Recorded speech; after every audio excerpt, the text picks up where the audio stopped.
தென்னாட்டுடைய சிவனே போற்றி, எந்நாட்டவர்க்கும் இறைவா போற்றி. ஓம் விக்னேஸ்வராய நமக. குலதெய்வமான ஸ்ரீ பொன்னம்பல சுவாமி, ஸ்ரீ பொன்முத்து கருப்பணசாமி, அங்காள பரமேஸ்வரி பாப்பாத்தி அம்மன் துணையுடன் இந்த நாள் இனிய நாளாக அமைய அனைவரின் அவரவர் குலதெய்வம் காத்து அருள் பாலித்து பிரம்மாண்ட வெற்றியை கொடுக்க வணங்குகின்றேன்.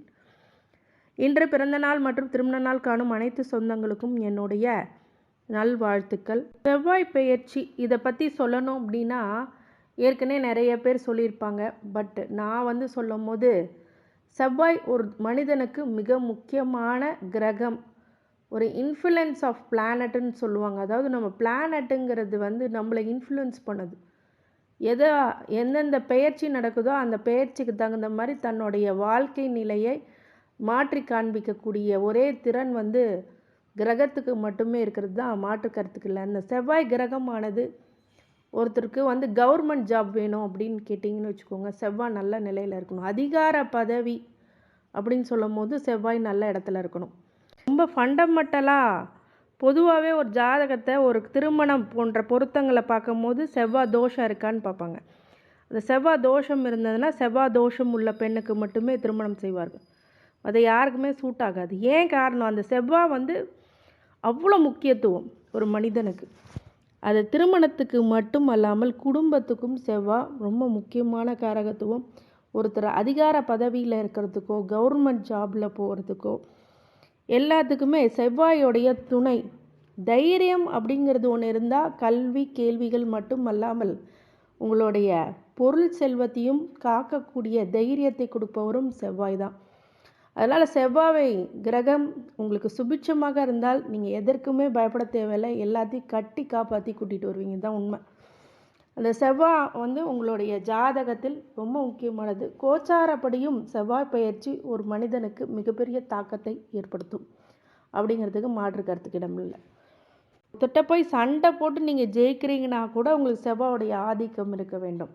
ஒருத்தட்ட போயிட்டு நீங்கள் ஒரு விஷயம் சொல்ல போகிறீங்க, அந்த விஷயத்தை நீங்கள் ஜெயிக்கணும் அப்படின்னா ஒரு சில விஷயங்கள் வாதங்கள் அதிகமாக ஆகும்போது அதை ஜெயிக்கக்கூடிய ஒரே கிரகம் செவ்வாய் கிரகம். இந்த செவ்வாய் கிரகம் சரியில்லை அப்படின்னா அவங்க கோலை மாதிரி ஆயிடுவாங்க. எடுத்துக்கு கூறக்கூடிய மனநிலையில் இருக்க மாட்டாங்க. இதுதான் உண்மை. அப்படி எடுத்து சொல்லக்கூடிய நிலையில் இருக்க மாட்டாங்க. ஒரு போலீஸ் உத்தியோகம் இருக்குது, ஒரு காவல்துறை இராணுவத்துறையில் இருக்கிறவங்களுக்கும் இந்த செவ்வாய் அப்படிங்கிறது ரொம்ப முக்கியமானது. அதிகார பதவியில் உட்கார்ந்தக்கூடிய மினிஸ்டர்ஸ் இதுக்கெல்லாம் செவ்வாயோட காரகத்துவம் ரொம்ப முக்கியமானது. அதே மாதிரி ஒரு மனிதனுக்கு என்ன தேவை, குடும்பம், வீடு, மனை, பதவி, அதிகாரம், இதெல்லாம் என்னன்னா செவ்வாயோடைய காரகத்துவத்தில் இருக்கிறவங்களால தான் இதை அச்சீவ் பண்ண முடியும். அப்படிங்கும் போது அந்த செவ்வாய் எவ்வளோ முக்கியமானது அப்படிங்கிறது பார்க்கணும். நம்ம கல்யாணத்துக்குனாலும் செவ்வாய் தான் பார்க்குறோம்.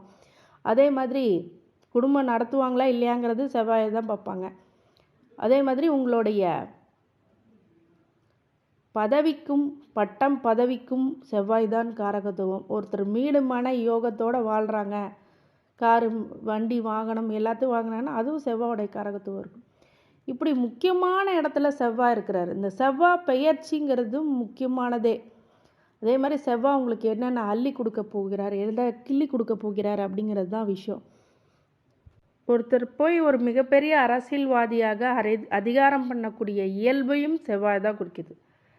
நிறைய பேர் இப்போ அரசியல் போன்ற நல்ல விஷயங்களில் இளைஞர்களும் முன்னிருந்து வந்திருக்கிறதுக்கு காரணம் செவ்வாயுடைய காரகத்துவமும் ஒரு காரணம்.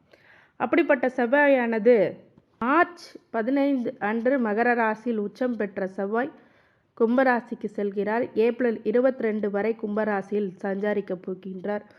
அது வரைக்கும் எப்படிப்பட்ட பலன்கள் ஒவ்வொரு ராசிக்கும் கொடுக்க போகிறார் அப்படிங்கிறது தான் விஷயம். இங்கே சாதக பாதக பலன்கள் என்ன, இந்த செவ்வாய் நாள் எப்படிப்பட்ட தாக்கத்தை ஏற்படுத்தும் அப்படிங்கிறத பற்றி விரிவாக காணலாம். ஏற்கனவே சப்ஸ்கிரைப் பண்ணியிருந்தீங்க அப்படின்னா நிறைய பேர்த்துக்கு ஷேர் பண்ணுங்கள் இந்த வீடியோ. அவங்களுக்கு ஒரு உபயோகமான தகவலை நீங்கள் பயன்பாட்டிற்கு கொடுக்கிறீர்கள். இது ஒரு மிகப்பெரிய நல்ல செயல். அதே மாதிரி ஏன்னா ஒரு பயனுள்ள தகவல் ஒருத்தருக்கு போய் சேரும்போது அதில் நன்மை ஏதாவது அவங்களுக்கு நடந்ததுன்னா அதுவே ஒரு மிகப்பெரிய ஒரு பிராப்தம், புண்ணியம் அப்படிங்கிறது உண்டு. அதே மாதிரி சப்ஸ்கிரைப் பண்ணாமல் இருந்தீங்க அப்படின்னா சப்ஸ்கிரைப் பண்ணிக்கோங்க. உங்கள் பெல் ஐக்கானை ப்ரெஸ் பண்ணி நோட்டிஃபிகேஷன் பேனலை ஆன் பண்ணிக்கோங்க. தொடர்ந்து வருகின்ற அனைத்து வீடியோஸும் உங்களுடைய பார்வைக்கு கண்முன். வெளிநாடு மக்கள் அவங்களுக்கு எல்லாத்துக்குமே இந்த பதிவை முழுமையாக பாருங்கள். அது உங்களுக்கு நிறைய தகவல்கள் உங்களுக்கு காத்து கொண்டிருக்கிறது. மாலை 6:22க்கு செவ்வாய்க்கிழமை 15 மார்ச் வெள்ளிக்கிழமை மாலை 6:22க்கு பயிற்சி ஆகிறார். கும்பராசிக்கு சனியால் ஆளப்படுமான கும்பராசிக்கு நுழைகிறார். மகர ராசியில் கும்பத்தில் செவ்வாய் பயிற்சியோடைய தாக்கம் மற்றும் அதிர்வலைகள் எப்படி இருக்கும் அப்படின்னு கேட்கும்போது 2ஆம் வீட்டில் நிகழும் மற்றும் கலவையான முடிவுகளை அளிக்கக்கூடிய விஷயமாக இது அமையும். உங்கள் வேலை வாழ்க்கை நிலையானதாக இருக்கும். அதே போல் உங்கள் வருமானமும் அதிகமாக இருக்கும். நீங்கள் எப்போவுமே அதிகமான ஒரு உழைப்பை தேடிக்கொண்டிருக்கக்கூடியவர்கள். நிரந்தர வருமானம் உங்களுக்கு எப்போதுமே கைப்புழக்கத்தில் கண்டிப்பாக இருக்கும். உங்கள் அதிகப்படியான எதிர்மறையான போக்குகளை குறிப்பாக வாய்மொழியாக இருக்கும்போது நீங்கள் கட்டுப்படுத்தினால் அது சிறந்ததாக இருக்கும். ஏன்னு கேட்டிங்க அப்படின்னா சில பேர் வாய்க்கு வந்தபடியெல்லாம் பேசிடுவாங்க. அப்புறம் பின்னாடி யோசிப்பாங்க ஏன் பேசணும். அது அப்புறம் என்ன ஒன்றும் பண்ண முடியாது. வார்த்தைகளை திருப்பி அள்ள முடியாது. அது மாதிரி சில வார்த்தைகளில் நம்ம விடுற மாதிரி இருந்ததுன்னா கட்டுப்படுத்தி கொள்வது ரொம்ப நல்லது.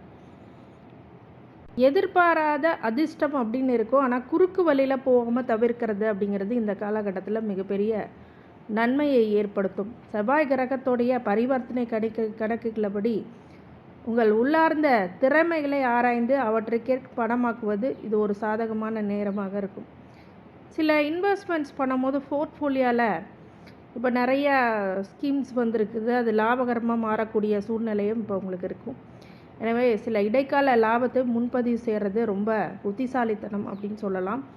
போர்ட்ஃபோலியோனா ஒரு இன்வெஸ்ட்மெண்ட் போட்டு பர்டிகுலர் அமௌண்ட்டை நீங்கள் கமிஷன்ஸாக இன்ட்ரெஸ்ட்டாக வாங்குற மாதிரி ஒரு விஷயங்கள்லாம் இருக்குது. இப்போ இருக்கிற தலைமுறைகள், இளைய தலைமுறைகள் அதை பயன்படுத்திகிட்டு இருக்கிறாங்க.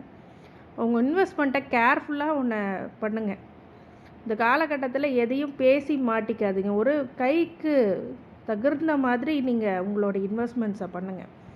சச்சரவுலேருந்து விலகி இருக்கக்கூடிய விஷயமாக இருக்கணும். குறிப்பாக குழந்தைகள் உள்ளடக்கிய போது குழந்தைங்க தனிப்பட்ட தகராறு வரும்போது ஒரு பெரியோரை போல் புத்திசாலித்தனமாக நடந்து கொள்ளக்கூடிய காலகட்டம்.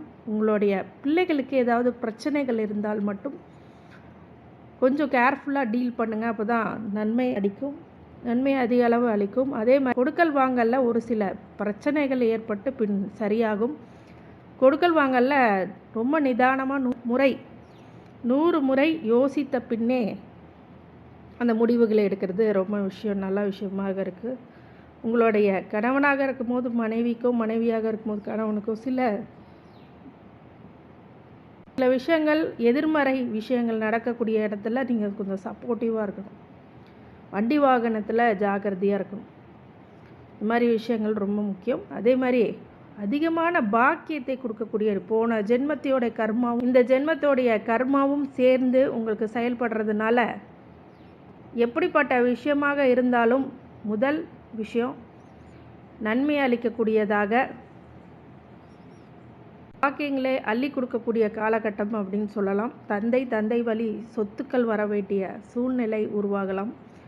சில பேருக்கு தந்தை வழி சொத்துக்கள் இல்லைங்க அப்படின்னா தந்தைக்கு பாதிப்புகள் ஏற்படாதவாறு பாதுகாத்து கொள்ள வேண்டும். சில மருத்துவ செலவுனால் ஒரு சில மனசஞ்சலங்கள் ஏற்படும். அதே மாதிரி முன்னே இருந்த மாதிரி என்னால் இப்போ இருக்க முடியலைங்க. சில பேருக்கு அந்த மனக்குறை அப்படிங்கிறது இருக்கும். நிறைய கஷ்டப்பட்டு அதிலேருந்து மீண்டு அந்த பாதிப்புக்கு உண்டான விஷயத்தை மட்டுமே திரும்ப யோசித்து பார்த்துட்டு இருப்பீங்க. அதெல்லாம் தியானம் போன்ற விஷயங்களால் மறந்து இருப்பது நல்லது. அதே மாதிரி புது உத்தியோகம், புது ப்ரொமோஷன்ஸு, இன்சென்டிவ்ஸ் அப்படிங்கிறதெல்லாம் ஏறும். அதிகமாக உங்கள் உழைப்பு இப்போது அந்த வெற்றி இப்போது ரசிக்க போகிறீர்கள். அந்த வெற்றியை உங்களை தூக்கி நிலைநிறுத்தும். ரொம்ப நாளாக நீ கஷ்டப்பட்டு கிடைக்காத ஒரு விஷயம் இப்போ இந்த காலகட்டத்தில் கிடைச்சி இப்போ சந்தோஷமாக இருக்க போகிறீங்க. அதுதான் விஷயம். நிறைய பணப்புழக்கம் அப்படிங்கிறது நல்லாயிருக்கும். நிறைய பண வரவு அப்படிங்கிறது அதிகமாக கிடைக்கும். குடும்பத்தில் சிறு சிறு பிரச்சனைகள் ஏற்படும், ஆனாலும் அது சமாளித்து வெளில வருவீங்க. கணவன் மனைவிக்குடைய அன்பு அப்படிங்கிறது கொஞ்சம் இருக்கும், இருந்தாலும் வார்த்தைகளை தவறாக பயன்படுத்தாமல் இருந்தால் மேன்மையை கொடுக்கும். அதிகமாக விஷயங்களில் நீங்கள் கவனமாக ஒவ்வொரு விஷயம் ஹேண்டில் பண்ணுறதுல தான் இருக்குது. கிரகங்களின் சாரம் ஒரு சில ஆவரேஜ் பொசிஷனில் இருந்தாலும் நீங்கள் பொதுவாகவே அனைத்து விதத்திலும் கவனமாகவும் எச்சரிக்கையாகவும் வழி நடத்தி போகிறது ரொம்ப நல்லது. முக்கியமாக புத்திர வழியில் மற்றும் காதல் சார்ந்த விஷயங்களில் கொஞ்சம் பிரச்சனையை கொடுக்கும், அதை நீங்கள் பார்த்துக்கணும். பரிகாரங்களாக வழிபாடாக துர்காதேவிக்கு சந்தன குங்குமம் அப்படிங்கிறது வாங்கி கொடுங்க. முடிஞ்ச ஜவாது வாங்கி கொடுங்க. இந்த பொருட்களை வழங்குறது ரொம்ப நல்லது. இந்த மகர ராசிக்காரங்களுக்கு அனைத்து ஐஸ்வர்யங்களும் சகல சௌபாக்கியங்களும் மன நிம்மதியும் ஆரோக்கியத்தையும் கொடுக்க வேண்டும் என்று என் பெருமான் மகா ஈஸ்வரனை வேண்டி வணங்குகின்றேன். வாழ்க வளமுடன். திருச்சிற்றம்பலம்.